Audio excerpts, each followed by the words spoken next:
Al Rass media YouTube ചാനലിന്റെ ചരിത്ര കഥാ അവതരണത്തിലേക്ക് സ്വാഗതം. തയ്യാറാക്കി അവതരിപ്പിക്കുന്നത് AR പാറയിൽ.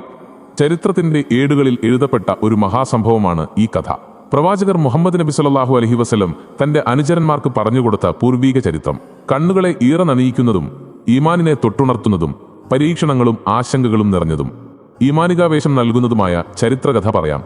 ഞാൻ പടച്ചവനാണെന്ന് പ്രഖ്യാപിച്ച അഹങ്കാരിയും ധിക്കാരിയുമായ ഒരു രാജാവ് രാജ്യത്തെ ജനങ്ങളെ അടിമകളാക്കി വാഴുന്നു. ഞാൻ തന്നെയാണ് എല്ലാമെല്ലാമായ ദൈവമെന്ന് ആ നാട്ടിലെ ജനങ്ങൾ വിശ്വസിച്ചിരിക്കണം. അതാണ് രാജാവിന്റെ കൽപ്പന. ജനങ്ങളെ ജാലവിദ്യ കാണിച്ച് താൻ ദൈവമാണെന്ന് വിശ്വസിപ്പിക്കാൻ രാജാവിനെ സഹായിച്ചിരുന്നത് അതിസമർത്ഥനായ ഒരു മന്ത്രവാദിയായിരുന്നു. സിഹറുകൾ കൊണ്ട് ജനങ്ങളെ ഭയപ്പെടുത്തുകയും അത്ഭുതപ്പെടുത്തുകയുമായിരുന്നു അയാളുടെ ജോലി. കാലങ്ങൾ കഴിഞ്ഞു. മന്ത്രവാദിക്ക് പ്രായം കൂടി വന്നു. അയാളുടെ ശരീരം ക്ഷയിച്ചു തുടങ്ങി. ക്ഷീണിതനായി മരണം മുന്നിൽ കണ്ട അയാൾ രാജാവിനോട് അപേക്ഷിച്ചു, പ്രഭോ, എനിക്കിപ്പോൾ വയ്യാണ്ടായിരിക്കുന്നു. എന്റെ ഈ വിദ്യകൾ എന്നോടൊപ്പം മൺമറഞ്ഞു പോയാൽ നിങ്ങൾ പ്രയാസപ്പെടും. അതുകൊണ്ട് മിടുക്കനായ ഒരു കുട്ടിയെ ജാലവിദ്യ പഠിപ്പിക്കാൻ എനിക്ക് ഏൽപ്പിച്ചു തരണം. ഞാൻ എന്റെ രഹസ്യവിദ്യകളെല്ലാം അവന് പഠിപ്പിച്ചു കൊടുക്കാം.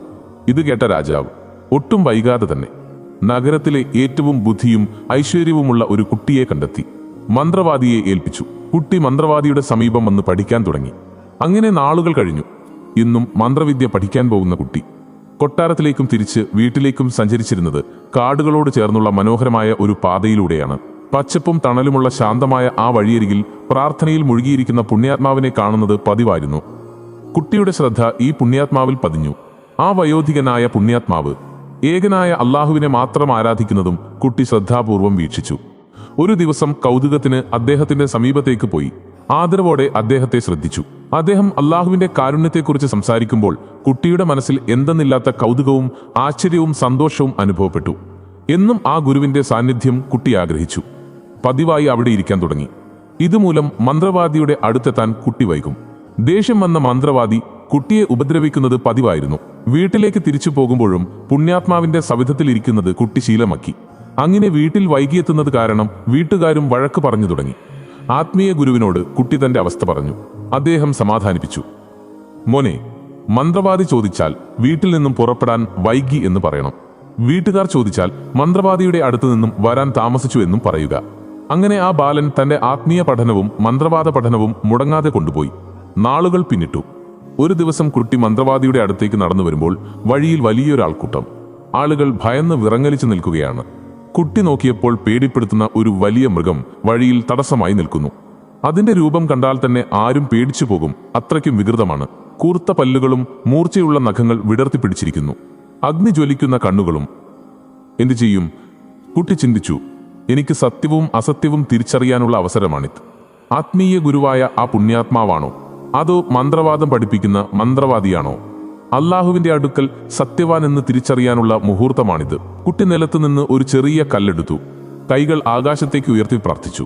അള്ളാഹുവേ, മന്ത്രവാദിയേക്കാൾ നനക്കിഷ്ടം ആ പുണ്യാത്മാവിനെയാണെങ്കിൽ ഈ കല്ലുകൊണ്ട് ആ ഭീകരമൃഗത്തിനെ നശിപ്പിച്ച് നീ ഞങ്ങളുടെ വഴിതടസ്സം മാറ്റിത്തരണമേ. ആ കൊച്ചുബാലൻ തന്റെ കയ്യിലെ കല്ല് ആ മൃഗത്തിന് നേരെ എറിഞ്ഞു. കല്ല് മൃഗത്തിന്റെ മേൽ പതിച്ചു. ആ ഭീകരമൃഗം ഒരു പിടയിലൂടെ മറിഞ്ഞു വീണു ശ്വാസം നിലച്ചു. തടിച്ചുകൂടിയ ജനങ്ങൾ ഈ അത്ഭുതം കണ്ട് സന്തോഷത്തോടെ ആർത്തു വിളിച്ചു. കുട്ടിയെ അഭിനന്ദനങ്ങൾ കൊണ്ട് വീർപ്പുമുട്ടിച്ചു. കുട്ടി പുണ്യാത്മാവിന്റെ അടുത്തേക്ക് ഓടിച്ചെന്നു. നടന്ന സംഭവങ്ങൾ ആത്മീയ ഗുരുവിനെ ആവേശത്തോടെ അറിയിച്ചു. ഗുരു പറഞ്ഞു, മോനെ, ഇപ്പോൾ എന്നെക്കാൾ മഹത്വമുള്ളവനാണ് നീ. വരാനിരിക്കുന്ന പരീക്ഷണങ്ങളിൽ ഞാനാണ് നിന്നെ സത്യപാതയിലേക്ക് എത്തിച്ചതെന്ന് ആരോടും നീ വെളിപ്പെടുത്തരുത്. അങ്ങനെ പിന്നെയും നാളുകൾ പിന്നിട്ടു. കുട്ടിയും ആത്മീയമായി വളരെ ഉയർന്നു. ആ കുട്ടിക്ക് അള്ളാഹു പല അത്ഭുത സിദ്ധികളും നൽകി അനുഗ്രഹിച്ചു. ജനങ്ങൾക്ക് ആശ്വാസകേന്ദ്രമായി മാറിക്കൊണ്ടിരുന്നു. ജന്മനാ കാഴ്ചയില്ലാത്തവർക്ക് കാഴ്ചശക്തി ലഭിക്കുന്നു. മാരകമായ രോഗങ്ങൾക്കും വെള്ളപ്പാണ്ട് പോലെയുള്ള മാറാവ്യാധികൾ കൊണ്ട് പ്രയാസപ്പെടുന്നവർക്കും കുട്ടിയുടെ പ്രാർത്ഥനയുടെ ഫലമായി അള്ളാഹു ശമനം നൽകുന്നു. രോഗം ഭേദമാക്കി കൊടുക്കുന്നു. സകല പ്രശ്നങ്ങൾക്കും ആശ്വാസകേന്ദ്രമായി കുട്ടി മാറുന്നു. ഒരു ദിവസം രാജാവിന്റെ ഭരണ സാമ്രാജ്യത്തിലെ അംഗമായിരുന്ന കണ്ണു കാണാത്ത അന്ധനായ മന്ത്രിയുടെ ചെവിയിലും ഈ വിവരമെത്തി. അദ്ദേഹം വലിയ പാരിതോഷികങ്ങളുമായി കുട്ടിയെ കാണാൻ ചെന്നു. കരഞ്ഞുകൊണ്ട് അപേക്ഷിച്ചു, മോനെ, എന്റെ കണ്ണിന് നീ വെളിച്ചം തരൂ. നിനക്ക് ഞാൻ എന്തു വേണമെങ്കിലും പാരിതോഷികം നൽകാം. കുട്ടി പറഞ്ഞു, പ്രഭോ, രോഗം മാറ്റാൻ എനിക്ക് കഴിവില്ല. അള്ളാഹു മാത്രമാണ് രോഗങ്ങൾ മാറ്റുന്നവൻ. അങ്ങ് അവനിൽ വിശ്വസിക്കുകയാണെങ്കിൽ അങ്ങേക്ക് കാഴ്ച ലഭിക്കാൻ ഞാൻ അള്ളാഹുവിനോട് പ്രാർത്ഥിക്കാം. ആ നിമിഷം തന്നെ മന്ത്രി അള്ളാഹുവിൽ വിശ്വസിച്ചു. അത്ഭുതം! നിമിഷങ്ങൾക്കുള്ളിൽ അന്ധകാരത്തിൽ നിന്ന് വെളിച്ചത്തിലേക്ക് മന്ത്രി കണ്ണു തുറന്നു. അദ്ദേഹത്തിന്റെ കാഴ്ചശക്തി തിരിച്ചു കിട്ടി. മന്ത്രി ആശ്ചര്യം കൊണ്ട് സ്തബ്ധനായി. ഞാൻ ഇത്രയും കാലം ദൈവമാണെന്ന് വിശ്വസിച്ച രാജാവിനും സഹായിയായ മാന്ത്രികനും അസാധ്യമായത് അള്ളാഹു സാധിപ്പിച്ചു തന്നിരിക്കുന്നു. അള്ളാഹുവിനാണ് സർവസ്തുതിയും. മന്ത്രി കൊട്ടാരത്തിലെത്തി. രാജസന്നിധിയിൽ വെച്ച് മന്ത്രിയെ കണ്ട രാജാവ് ഞെട്ടിപ്പോയി. മന്ത്രിക്ക് കാഴ്ചശക്തി ലഭിച്ചിരിക്കുന്നു. രാജാവ് പരവശനായി. നിവൃത്തിയില്ലാതെ മന്ത്രിയോട് ചോദിച്ചു, നിന്റെ കണ്ണിന് കാഴ്ചശക്തി തിരിച്ചു തന്നത് ആരാണ്? ഒരു ആശങ്കയും കൂടാതെ മന്ത്രി പറഞ്ഞു, എന്റെ രക്ഷിതാവായ അള്ളാഹുവാണ്. നിനക്ക് ഞാനല്ലാതെ വേറൊരു രക്ഷിതാവോ? രാജാവ് ദേഷ്യം കൊണ്ട് വിറച്ചു. സത്യമായും എന്റെയും അങ്ങയുടെയും രക്ഷിതാവ് അള്ളാഹു മാത്രമാണെന്ന് മന്ത്രി മറുപടി നൽകി. രാജാവ് മന്ത്രിയെ ക്രൂരമായി ശിക്ഷിച്ചു. ക്രൂരമായ പീഡനങ്ങൾ സഹിക്കവയ്യാതെ മന്ത്രിക്ക് കുട്ടിയെക്കുറിച്ചും കുട്ടിയിൽ പ്രകടമായ അത്ഭുതത്തെക്കുറിച്ചും സംസാരിക്കേണ്ടി വന്നു. ഏതാണെന്ന് ഈ കുട്ടിയെന്നറിഞ്ഞപ്പോൾ രാജാവ് പറഞ്ഞു, ഞാൻ മന്ത്രവാദം പഠിപ്പിക്കാൻ ഏൽപ്പിച്ചവനാണ് അവൻ. മാന്ത്രിക വിദ്യയും മാരണവിദ്യയും പഠിച്ച് അവൻ ശക്തനായിരിക്കുന്നു എന്ന് മനസ്സിലാക്കിയ രാജാവ് കുട്ടിയെ രാജസദസ്സിൽ കൊണ്ടുവരാൻ ആജ്ഞാപിച്ചു. കൊട്ടാരം ആകെ നിശബ്ദമാണ്. ഭയവും ആകാംക്ഷയും നിറഞ്ഞ അന്തരീക്ഷം. ആ കൊച്ചു ബാലനെ കൊട്ടാരത്തിലേക്ക് ഭടന്മാർ കൊണ്ടുവന്നു. രാജാവിന്റെ കണ്ണുകളിൽ അഗ്നി ജ്വലിക്കുന്നുണ്ടായിരുന്നു. അയാൾ ഗർജിച്ചുകൊണ്ട് ചോദിച്ചു, ഞാൻ പഠിപ്പിക്കാൻ വിട്ട മന്ത്രവിദ്യ പഠിച്ചു നീ ജന്മനാ കാഴ്ചയില്ലാത്തവരെ സുഖപ്പെടുത്താനും വെള്ളപ്പണ്ടുകാരെ പൂർവ്വസ്ഥിതിയിലാക്കാനുമുള്ള സിദ്ധികളും മറ്റും നേടിയപ്പോൾ നീ ധിക്കാരിയും അഹങ്കാരിയുമായി മാറിയിരിക്കുന്നു. എന്റെ അധികാരം നിന്റെ അള്ളാഹുവിന് പതിച്ചു നൽകുകയാണ് നീ. രാജാവ് അരിശം പൂണ്ട് അണപ്പല്ലുകൾ കടിച്ചു മുറുക്കി. സുസ്മേരവദനായി രാജാവിന്റെ കണ്ണുകളിലേക്ക് നോക്കി കുട്ടി ശാന്തമായി പറഞ്ഞു, രാജാവേ, അങ്ങ് തെറ്റിദ്ധരിച്ചിരിക്കുന്നു. എനിക്ക് ആരെയും സുഖപ്പെടുത്താനോ ആശ്വാസം നൽകാനോ കഴിയില്ല. എല്ലാം ചെയ്യുന്നത് ലോകാധിപനായ അള്ളാഹുവാണ്. എല്ലാ പരമാധികാരത്തിന്റെ ഉടമസ്ഥൻ അവൻ മാത്രമാണ്. ഈ മറുപടി കേട്ടതും രാജാവിന്റെ കോപം അണപ്പൊട്ടിയൊഴുകി. അയാൾ കുട്ടിയെ ക്രൂരമായി ശിക്ഷിക്കാൻ ഉത്തരവിട്ടു. രാജാവിന്റെ ഭടന്മാർ കുട്ടിയെ തലങ്ങും വിലങ്ങും ആക്രമിച്ചു. കഠിനമായ വേദനകൾ കുട്ടിയെ തളർത്തിയില്ല. പക്ഷേ പീഡനങ്ങൾ സഹിക്കാനാവാതെ വന്നപ്പോൾ തന്റെ ആത്മീയ ഗുരുവിനെക്കുറിച്ചും അവിടുന്ന് ലഭിച്ച ആത്മീയ പരിജ്ഞാനത്തെക്കുറിച്ചും സത്യസരണിയെക്കുറിച്ചും തനിക്ക് ലഭിച്ച സിദ്ധിയെക്കുറിച്ചും വെളിവാക്കേണ്ടി വന്നു. രാജകൽപ്പന പ്രകാരം ആ പുണ്യാത്മാവിനെ പിടികൂടി കൊട്ടാരത്തിൽ ഹാജരാക്കി. രാജാവ് ആജ്ഞാപിച്ചു, ഞാൻ ദൈവമാണെന്ന് നീ വിശ്വസിക്കണം, ഇല്ലെങ്കിൽ നിന്നെ ഞാൻ ഈർച്ചവാളുകൊണ്ട് വധിച്ചു കളയും. ആ പുണ്യാത്മാവ് പുഞ്ചിരിച്ചുകൊണ്ട് പറഞ്ഞു, മരണഭീഷണി എന്നെ ഭയപ്പെടുത്തില്ല. എന്റെ വിശ്വാസം സത്യവും മഹത്വമുള്ളതുമാണ്. എന്റെ സൃഷ്ടാവായ അള്ളാഹുവിനെ നിയന്ത്രിക്കാൻ ഒരു ശക്തിക്കും സാധ്യമല്ല. അചഞ്ചലമായ സത്യവിശ്വാസം രാജസന്നിധിയിൽ ഉറക്കെ പ്രഖ്യാപിച്ചു. കൊട്ടാരം ഒരു കൊലക്കളമായി മാറുകയാണ്. രാജാവ് ഒരു വലിയ ഈർച്ചവാൾ കൊണ്ടുവരാൻ കൽപ്പിച്ചു. ജനങ്ങൾ ഭയന്നു വിറച്ചു. കൺമുന്നിൽ കാണുന്നത് ഭയാനകമായ രംഗങ്ങളാണ്. രാജകിങ്കരന്മാർ ഈർച്ചവാൾ ആ പുണ്യാത്മാവിന്റെ നെറുകയിൽ വെച്ചു. തുടരെ തുടരെ ചലിപ്പിച്ചു. നിമിഷങ്ങൾക്കകം വാൾ താഴോട്ട് ഊർന്നിറങ്ങി. ചുടുരക്തം ചീന്തിച്ചിതറി. പരിസരമാകെ രക്തത്തിൽ ചുവന്നു. ജീവനുള്ള ശരീരം നിമിഷനേരം കൊണ്ട് 2 ചീളായി ഇരുഭാഗങ്ങളിലേക്കും മറിഞ്ഞു വീണു. രക്തം പരന്നൊഴുകി. അടുത്ത ഊഴം. മന്ത്രിയെ കൊണ്ടുവരാൻ രാജകൽപ്പന വന്നു. രാജാവ് ആജ്ഞാപിച്ചു, ഞാൻ ദൈവമാണെന്ന് പ്രഖ്യാപിക്കൂ. പക്ഷേ മന്ത്രിയും പുണ്യാത്മാവിന്റെ അതേ രീതിയിൽ പ്രതികരിച്ചു. കോപിതനായ രാജാവ് മന്ത്രിയെയും അതുപോലെ കൊലപ്പെടുത്താൻ കൽപ്പിച്ചു. കൊല ആവർത്തിച്ചു. 2 പുണ്യാത്മാക്കളും സത്യത്തിനു വേണ്ടി രക്തസാക്ഷിയായി. ഇനി ശേഷിക്കുന്നത് ആ കൊച്ചു ബാലനാണ്. കൊട്ടാരത്തിലെ തറയിൽ രക്തം പരന്നു കിടക്കുന്നു. മൂകമായ അന്തരീക്ഷം. ചുടുചോരയുടെ ഗന്ധം. രാജാവിന്റെ ഉള്ളിൽ ആ ബാലനോടുള്ള പക ആളിക്കെത്തി. പക്ഷേ ജനങ്ങളിൽ കുട്ടിക്കുള്ള സ്വാധീനം കണ്ട് രാജാവിന് അടങ്ങേണ്ടി വന്നു. കൊട്ടാരത്തിൽ വെച്ച് കുട്ടിയെ കൊല്ലാൻ രാജാവ് പേടിച്ചു.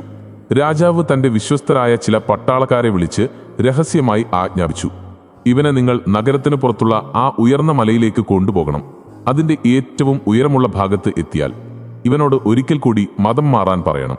വിസമ്മതിച്ചാൽ ഒട്ടും ദയയില്ലാതെ പിടിച്ചു താഴോട്ടെറിയണം. അവന്റെ അസ്ഥി പോലും ബാക്കിയുണ്ടാവാൻ പാടില്ല. ഭടന്മാർ കുട്ടിയെ മലമുകളിലേക്ക് കൊണ്ടുപോയി.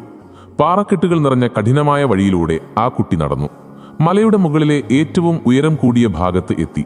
താഴെ ആഴമേറിയ താഴ്വാരം കാണാമായിരുന്നു. ഭടന്മാർ കുട്ടിക്ക് നേരെ ഭീഷണി മുഴക്കി, ഇനിയെങ്കിലും നിന്റെ റബ്ബിനെ തള്ളിപ്പറയൂ. നിനക്ക് ജീവൻ വേണമെങ്കിൽ അനുസരിക്കൂ, ഇല്ലെങ്കിൽ ഈ താഴ്വാരത്തേക്ക് വലിച്ചെറിയും. ഭീഷണി കേട്ട് കുട്ടി പകച്ചില്ല. അവൻ ആകാശത്തേക്ക് നോക്കി കൈകൾ ഉയർത്തി മനമുരുകി ദുആ ചെയ്തു, അല്ലാഹുവേ, നീ ഇച്ഛിക്കുന്ന വിധം, നിനക്ക് ഇഷ്ടമുള്ള രീതിയിൽ എന്നെ ഇവരിൽ നിന്ന് രക്ഷിക്കണേ നാഥ. പ്രാർത്ഥന അവസാനിച്ചതും ആ മലയാകെ ഉഗ്രമായ ശബ്ദത്തോടെ കുലുങ്ങി. ഒരു വലിയ ഭൂകമ്പമുണ്ടായതുപോലെ അനുഭവപ്പെട്ടു. ഭടന്മാരുടെ കാലുകൾ വിറച്ചു. കാലുകൾ നിലത്തുറക്കുന്നില്ല. മലഞ്ചെരിവിൽ നിന്നും വലിച്ചെറിയപ്പെട്ടു. ഭടന്മാരുടെ ശരീരം മലയിടുക്കുകളിൽ തട്ടി ചിന്നിച്ചിതറി താഴ്വാരത്തിൽ പതിച്ചു. എന്നാൽ അത്ഭുതമെന്ന് പറയട്ടെ, ആ കൊച്ചു ബാലന് ഒരു അപകടവും പറ്റിയില്ല. മലയുടെ കുലുക്കം നിന്നു. ശാന്തമായപ്പോൾ അവൻ ആശ്വാസത്തോടെ മലയിറങ്ങി നേരെ രാജാവിന്റെ സന്നിധിയിൽ ചെന്നു നിന്നു. തന്റെ മുന്നിൽ സുരക്ഷിതനായി നിൽക്കുന്ന കുട്ടിയെ കണ്ട രാജാവ് അമ്പരന്നു കണ്ണു തള്ളിപ്പോയി. അയാൾ ചോദിച്ചു, നിന്നെ കൊണ്ടുപോയവർ എവിടെ? കുട്ടി ശാന്തമായി മറുപടി നൽകി. നടന്ന സംഭവങ്ങൾ വിവരിച്ചുകൊണ്ട് കുട്ടി പറഞ്ഞു, അല്ലാഹു എന്നെ രക്ഷിച്ചു. അല്ലാഹു തന്നെ അവരെ നശിപ്പിക്കുകയും ചെയ്തു. ഇത് കേട്ട രാജാവിന് ക്രോധം കൂടിക്കൂടി വന്നു. തോറ്റുകൊടുക്കാൻ രാജാവിന്റെ അഹങ്കാരം സമ്മതിച്ചില്ല. അയാൾ വീണ്ടും പട്ടാളക്കാരോട് ആജ്ഞാപിച്ചു, ഇവനെ ഒരു നൗകയിൽ കയറ്റി നടുക്കടലിലേക്ക് കൊണ്ടുപോകണം. കര കാണാത്ത അത്രയും ദൂരമെത്തിയാൽ കടലിന്റെ അഗാധ ഗർത്തത്തിലേക്ക് കെട്ടിത്താഴ്ത്തണം. ഭടന്മാർ കുട്ടിയെയും കൊണ്ട് കടലിലേക്ക് പുറപ്പെട്ടു. നടുക്കടലിലെത്തിയപ്പോൾ ആ ബാലൻ അല്ലാഹുവിനോട് പ്രാർത്ഥിച്ചു, റബ്ബേ, എന്നെ നീ നിന്റെ ഇഷ്ടാനുസരണം രക്ഷിക്കണേ നാഥ. ആ നിമിഷം തിരമാലകൾ ആഞ്ഞുവീശി. കടൽ പ്രക്ഷുബ്ധമായി. നൗക ആടിയുലഞ്ഞു. നടുവേ പിളർന്നു ചിന്നിച്ചിതറി. ഭടന്മാർ എല്ലാവരും നടുക്കടലിൽ മുങ്ങിത്താഴ്ന്നു. പക്ഷേ അല്ലാഹു കുട്ടിയെ അത്ഭുതകരമായി രക്ഷിച്ചു. കരയിലെത്തിയ കുട്ടി വീണ്ടും കൊട്ടാരത്തിലേക്ക് പുറപ്പെട്ടു. തിരിച്ചെത്തിയ കുട്ടിയെ കണ്ട രാജാവ് ആകെ തകർന്നു. കൊട്ടാരവാസികളുടെ മുന്നിൽ ഇളിവ്യനും നിന്യനുമായി ദേഷ്യം കടിച്ചമർത്തി. ഞാനിവനെ എങ്ങനെ ജനങ്ങളുടെ മുന്നിൽ നിന്നും ഇല്ലാതാക്കും? രാജാവ് ചിന്തിച്ച് തകർന്നു പോവുകയാണ്. തല പൊട്ടിക്കീറുന്ന അവസ്ഥയാണ്. എന്തു ചെയ്താലും ഈ ഭൂമിയിൽ നിന്ന് ഇവനെ നശിപ്പിക്കാൻ കഴിയുന്നില്ലല്ലോ എന്ന വേവലാധി രാജാവിനെ പരവശനാക്കി. താൻ വിശ്വസിച്ചുകൊണ്ട് നടക്കുന്ന മന്ത്രവാദവും കുതന്ത്രവും ഭടന്മാരുടെ ശക്തിയുമെല്ലാം ഇവന്റെ മുന്നിൽ പരാജയപ്പെട്ടിരിക്കുന്നു. രാജാവ് സ്വയം ശപിച്ചു. പിറുപിറുത്തുകൊണ്ടേയിരുന്നു. എന്തു ചെയ്യും? മലമുകളിൽ നിന്ന് വീഴ്ത്തിയിട്ടും നടുക്കടലിൽ താഴ്ത്തിയിട്ടും ഒരു അപകടവും സംഭവിക്കാതെ തന്റെ മുന്നിൽ പുഞ്ചിരിച്ചുകൊണ്ട് നിൽക്കുന്ന ആ ബാലനെ നോക്കി രാജാവ് ചോദിച്ചു, നിന്നെ കൊല്ലാൻ ആർക്കും കഴിയില്ലേ? നീ മരണമില്ലാത്തവനാണോ? രാജാവിന്റെ ചോദ്യം കേട്ട ബാലൻ നിഷ്കളങ്കമായി രാജാവിന്റെ മുഖത്ത് നോക്കി. തന്റെ റബ്ബിലുള്ള പൂർണ്ണ വിശ്വാസത്തോടെ മറുപടി നൽകി, രാജാവേ, എന്നെ കൊല്ലാൻ അങ്ങേക്ക് കഴിയില്ലെന്ന് മനസ്സിലായല്ലോ. പക്ഷേ അങ്ങേക്ക് എന്നെ കൊലപ്പെടുത്തി മുഖം രക്ഷിക്കണം എന്നുണ്ടെങ്കിൽ അതിന് ഒരൊറ്റ വഴി മാത്രമേയുള്ളൂ. രാജാവ് തന്റെ സിംഹാസനത്തിൽ നിന്ന് മുന്നോട്ട് ആഞ്ഞു. ചെവി കൂർപ്പിച്ച് ചോദിച്ചു, എന്താണ് വഴി? വേഗം പറയൂ. കുട്ടി പറഞ്ഞു, അങ്ങ് ഈ രാജ്യത്തെ ജനങ്ങളെയെല്ലാം ഒരു വലിയ മൈതാനത്ത് വിളിച്ചു കൂട്ടണം. ഒരു ഉറുമ്പിന് പോലും ഇഴയാൻ ഇടമില്ലാത്ത വിധം ഈ നാട്ടിലെ സകല മനുഷ്യരും അവിടെ സാക്ഷികളായി ഉണ്ടാകണം. എന്നിട്ട് എന്നെ ആ മൈതാനത്തിന് നടുവിൽ ഉയരമുള്ള ഒരു മരത്തിൽ ബന്ധിക്കണം. അതിനുശേഷം അങ്ങ് എന്റെ ഈ ആവനാഴിയിൽ നിന്ന് അമ്പും വില്ലും എടുക്കണം. ആ അമ്പുവില്ലിൽ കോർത്തുവെച്ച് ജനങ്ങളെല്ലാം കേൾക്കെ ഇപ്രകാരം വിളിച്ചു പറയണം, ബിസ്മില്ലാഹി റബ്ബിൽ ഗുലാം, ഈ കുട്ടിയുടെ റബ്ബിന്റെ നാമത്തിൽ എന്നുച്ചത്തിൽ വിളിച്ചു പറഞ്ഞുകൊണ്ട് അങ്ങ് എന്നിലേക്ക് അമ്പെയ്യാൻ തയ്യാറാണെങ്കിൽ നിങ്ങൾക്ക് എന്നെ കൊലപ്പെടുത്താൻ സാധിക്കും. അല്ലാതെ മറ്റൊരു മായാജാലവിദ്യയും തന്ത്രവും കുതന്ത്രവും എന്നിൽ ഫലിക്കില്ല. ദേഷ്യവും ജാള്യതയും കൊണ്ട് സമനില തെറ്റിയ രാജാവ് മറുത്തൊന്നും ചിന്തിച്ചില്ല. ധൃതിപ്പെട്ടു. എത്രയും പെട്ടെന്ന് ഇവനെ ഭൂമിയിൽ നിന്നും ഇല്ലാതാക്കണം. നാടുനീളെ ഭടന്മാരെ വിട്ട് വിളംബരം നടത്തി. ഹോ ജനങ്ങളെ, നമ്മുടെ രാജാവിന്റെ ശത്രുവായ ബാലന്റെ മരണം കാണാൻ എല്ലാവരും രാജസന്നിധിയിലെത്തുക. ജനങ്ങൾ കൂട്ടം കൂട്ടമായി ഒഴുകിയെത്തി. 10,000 ജനങ്ങൾ തടിച്ചുകൂടി. അവർ പരസ്പരം മന്ത്രിച്ചു, ഈ ബാലനെ കൊല്ലാൻ രാജാവ് പലതവണ ശ്രമിച്ച് പരാജയപ്പെട്ടതല്ലേ? ഇപ്പോൾ എങ്ങനെ കൊലപ്പെടുത്താൻ സാധിക്കും? മൈതാനത്തിന്റെ നടുവിൽ ആ കൊച്ചു ബാലനെ മരത്തിൽ ബന്ധിച്ചിരിക്കുകയാണ്. അവന്റെ മുഖത്ത് ഒരു ഭയവുമില്ല. പകരം സ്വർഗത്തെ മുന്നിൽ കാണുന്ന ഒരാളുടെ പുഞ്ചിരി മാത്രം. ജനങ്ങളെല്ലാം കുട്ടിയിലേക്ക് തന്നെ നോക്കി നിൽക്കുകയാണ്. രാജാവ് കുട്ടിയുടെ ആവനാഴിയിൽ നിന്നും അമ്പും വില്ലുമെടുത്ത് മൈതാനത്തിന്റെ നടുവിലേക്ക് വന്നു. രാജാവിന്റെ കൈകൾ വിറയ്ക്കുന്നുണ്ടായിരുന്നു. അമ്പെടുത്ത് വില്ലിൽ കോർത്തു. മൈതാനമാകെ ശ്മശാനമൂകമായ നിശബ്ദത. ഒരു പ്രാണിയുടെ ഇരമ്പൽ പോലും കേൾക്കാനില്ല. അത്രയ്ക്കും നിശബ്ദത. രാജാവ് ആഞ്ഞുശ്വാസം വിട്ടുകൊണ്ട് ഉറക്കെ അലറി, ബിസ്മില്ലാഹി റബ്ബിൽ ഗുലാം, ഈ കുട്ടിയുടെ റബ്ബിന്റെ നാമത്തിൽ അമ്പ് എയ്യുന്നു. ശീൽക്കാരം പോലെ വായുവിനെ കീറിമുറിച്ചുകൊണ്ട് ആ അമ്പ് ചെന്നു തറച്ചത് കുട്ടിയുടെ നെറ്റിത്തടത്തിലാണ്. ആ നിമിഷം കുട്ടി പരിഭ്രമിച്ചില്ല. താൻ സ്നേഹിക്കുന്ന അല്ലാഹുവിന്റെ റഹ്മത്തിലേക്ക് പോകുന്ന സന്തോഷത്തിൽ തന്റെ വലതുകൈ നെറ്റിയിൽ അമ്പ് തറച്ച ഭാഗത്ത് മെല്ലെ വെച്ചു. ചുണ്ടുകളിൽ ഒരു അവസാന പുഞ്ചിരി വിടർന്നു. തൗഹീദിന്റെ വചനം ഉരുവിട്ടു. ആ കൊച്ചു ശരീരം സാവധാനം തളർന്നു. ഈ ലോകത്തോട് വിട പറഞ്ഞു. രക്തസാക്ഷിത്വം പുൽകി. തടിച്ചുകൂടിയ 10,000 ആ കാഴ്ച കണ്ട് വിറങ്ങലിച്ചു നിന്നു. ഒരു നിമിഷം എല്ലാവരും നിശബ്ദരായി. പിന്നെ ആ മൈതാനത്തിന്റെ എല്ലാ ഭാഗത്തു നിന്നും ഒരു വലിയ മുഴക്കം ഉയർന്നു വന്നുകൊണ്ടേയിരുന്നു. അത് ഒരാളുടേതല്ല, അവിടെ കൂടിയ 10,000 സത്യസാക്ഷി പ്രഖ്യാപനത്തിന്റെ ശബ്ദമായിരുന്നു അത്. ആ മൈതാനത്തിന്റെ മണ്ണിൽ വീണ ആ ഇളം രക്തത്തിന്റെ ഷഹാദത്തിന്റെ സാക്ഷ്യമായിരുന്നു ആ ശബ്ദം. അവർ ഒരേ സ്വരത്തിൽ ആകാശം പിളരുന്ന ശബ്ദത്തിൽ വിളിച്ചു പറഞ്ഞു, ആ കുട്ടി വിശ്വസിച്ച റബ്ബിൽ ഞങ്ങളും വിശ്വസിച്ചിരിക്കുന്നു. ആ കുട്ടിയുടെ രക്ഷിതാവാണ് സത്യമെന്ന് ഞങ്ങൾ തിരിച്ചറിഞ്ഞിരിക്കുന്നു. മൈതാനത്ത് മുഴങ്ങിക്കേട്ട ആ വലിയ പ്രഖ്യാപനം രാജാവിനെ പിന്നെയും തളർത്തിക്കളഞ്ഞു. അവൻ ഈ ഭൂമുഖത്തു നിന്ന് പോയിട്ടും ഞാൻ സ്വസ്ഥനാകുന്നില്ലല്ലോ. ഞാൻ ഭയപ്പെട്ടത് തന്നെ വീണ്ടും വീണ്ടും സംഭവിക്കുന്നു. ആ കൊച്ചുബാലനെ കൊന്ന് സൗര്യമായി നാടുവാഴാം എന്ന് വിചാരിച്ച രാജാവിന് പിഴച്ചു. ഒരു നാട് മുഴുവൻ അവൻ പ്രഖ്യാപിച്ച അള്ളാഹുവിന്റെ വിശ്വാസികളായി മാറി. 10,000-കണക്കിന് ജനങ്ങൾ ഒരേ സ്വരത്തിൽ ഞങ്ങൾ ആ കുട്ടിയുടെ റബ്ബിൽ വിശ്വസിച്ചിരിക്കുന്നു എന്ന് വിളിച്ചു പറയുന്നത് രാജാവിന്റെ ചെവിയിൽ വീണ്ടും വീണ്ടും അലയൊലിയായി മുഴങ്ങിക്കൊണ്ടിരുന്നു. രാജാവിന്റെ മുഖം വിളറി വെളുക്കുന്നു. തന്റെ അധികാര കോട്ടകൊത്തളം ചീട്ടുകൊട്ടാരം പോലെ തകരുന്നത് അയാൾ തിരിച്ചറിഞ്ഞു. ഭയവും ക്രോധവും അയാളെ വീണ്ടും ഭ്രാന്തനാക്കി മാറ്റി. തന്റെ ഭടന്മാരോട് അലറിക്കൊണ്ട് ആജ്ഞാപിച്ചു, ഈ ജനങ്ങളുടെ നാവുകൾക്ക് കൂച്ചുവിലങ്ങിടണം. നഗരത്തിന്റെ പ്രധാന വീഥികളിലെല്ലാം ആഴമേറിയ കിടങ്ങുകൾ ഉണ്ടാകട്ടെ, അതിൽ വിറകും എണ്ണയും നിറച്ച് തീ കത്തിക്കുക. ആകാശം മുട്ടെ അഗ്നിനാളങ്ങൾ ഉയരട്ടെ. പുതിയ വിശ്വാസം ഉപേക്ഷിക്കാത്ത ഒരൊറ്റ മനുഷ്യനെ പോലും ഈ മണ്ണിൽ ബാക്കി വെച്ചേക്കരുത്. ഇതെന്റെ കൽപ്പനയാണ്. രാജന്റെ ആജ്ഞ കേട്ട് ഭടന്മാർ ക്രൂരമായ വിനോദത്തിലേർപ്പെട്ടു. വഴിയോരങ്ങളിലെല്ലാം ഭീമാകാരമായ കുഴികൾ രൂപപ്പെട്ടു. അതിൽ നിന്നുയരുന്ന കറുത്ത പുക ആ നാടിനെയാകെ ഇരുട്ടിലാക്കി. ചുവന്നു തുടുത്ത് ആളിപ്പടരുന്ന തീക്കുണ്ഡങ്ങൾക്ക് മുന്നിൽ ജനങ്ങളെ വരിവരിയായി നിർത്തി. രാജാവ് ഓരോരുത്തരോടും ചോദിച്ചു, നിനക്ക് നിന്റെ ജീവൻ വേണോ? എങ്കിൽ പഴയ മതത്തിലേക്ക് മടങ്ങുക, അല്ലെങ്കിൽ ഈ അഗ്നിയിലേക്ക് ചാടുക. വിശ്വാസികൾ ഒരു സങ്കോചവുമില്ലാതെ വിശ്വാസം ഉറക്കെ പ്രഖ്യാപിച്ചുകൊണ്ടേയിരുന്നു. ആ കാഴ്ച ലോകം കണ്ട ഏറ്റവും വലിയ അത്ഭുതമായിരുന്നു. വിശ്വാസികൾ ആരും തന്നെ ഭയന്നില്ല. തങ്ങളുടെ കൺമുന്നിൽ പ്രിയപ്പെട്ടവർ വെന്തുരുകുന്നത് കണ്ടിട്ടും അവർ പതറിയില്ല. അവർ പരസ്പരം കൈകൾ കോർത്തുപിടിച്ചു. അല്ലാഹുവാണ് സത്യം എന്ന് മന്ത്രിച്ചുകൊണ്ട് ഓരോരുത്തരായി ആ അഗ്നിനാളങ്ങളിലേക്ക് നടന്നു കയറി. ശിക്ഷയേൽക്കാൻ അവർ മത്സരിക്കുകയായിരുന്നു. സ്വർഗം പുൽകാൻ അവർ കൊതിക്കുകയായിരുന്നു. അത്രക്ക് ദൃഢമായിരുന്നു അവരുടെ വിശ്വാസം. ആ ആൾക്കൂട്ടത്തിന്റെ ഏറ്റവും പിന്നിലായി ഒരു മാതാവ് നിൽക്കുന്നുണ്ടായിരുന്നു. അവരുടെ കൈകളിൽ മുല കുടിക്കുന്ന ഒരു പിഞ്ചു കുഞ്ഞുമുണ്ട്. ആ കുഞ്ഞ് ഒന്നും അറിയാതെ തന്റെ ഉമ്മയുടെ നെഞ്ചോട് ചേർന്ന് കിടക്കുകയാണ്. ഭടന്മാർ ആ ഉമ്മയെ പിടിച്ചു തള്ളി തീക്കുണ്ടത്തിന്റെ അരികിലെത്തിച്ചു. ആളിപ്പടരുന്ന തീയുടെ ചൂട് ഉമ്മയുടെ മുഖത്തടിച്ചു. മനുഷ്യ ശരീരം കരിഞ്ഞുയരുന്ന ഗന്ധവും പുകയും ആ ഉമ്മയുടെയും കുഞ്ഞിന്റെയും ശ്വാസം മുട്ടിച്ചു. ആ ഉമ്മയൊന്നു നിന്നു. തന്റെ ജീവനെക്കുറിച്ച് പേടിച്ചിട്ടല്ല, മറിച്ച് തന്റെ കയ്യിലുള്ള ഈ ചെറിയ കുഞ്ഞുമോൻ, എന്റെ പൈതൽ, തീയുടെ ചൂടേൽക്കുമ്പോൾ അവൻ എത്രത്തോളം പിടയ്ക്കും? അവന്റെ മൃദുവായ ശരീരം ആ അഗ്നിയിൽ വെന്തുരുകുന്നത് എങ്ങനെ സഹിക്കും? ആ ഉമ്മയുടെ കണ്ണുകൾ നിറഞ്ഞു, കൈകൾ വിറച്ചു. സങ്കടം കൊണ്ട് അവരുടെ ഉള്ളുലഞ്ഞു. അവർ ഒരു നിമിഷം പിന്നോട്ടു മാറി.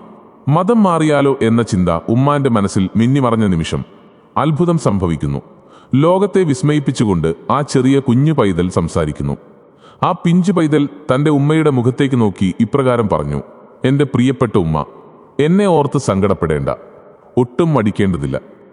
അള്ളാഹുവിലുള്ള വിശ്വാസത്തിൽ അടിപതറാതെ ഉറച്ചു നിൽക്കൂ ഉമ്മ. തീർച്ചയായും ഉമ്മ സത്യത്തിന്റെ പക്ഷത്താണ്. നമ്മെ സ്വർഗം കാത്തിരിക്കുന്നു ഉമ്മ. ആ കുഞ്ഞു പൈതലിന്റെ ശബ്ദം കേട്ടപ്പോൾ ആ ഉമ്മയുടെ വേവലാതിയും ഉത്കണ്ഠയും മഞ്ഞുപോലെ ഉരുകിപ്പോയി. അള്ളാഹുവിന്റെ സഹായം തന്നോടൊപ്പമുണ്ടെന്ന് അവർ തിരിച്ചറിഞ്ഞു.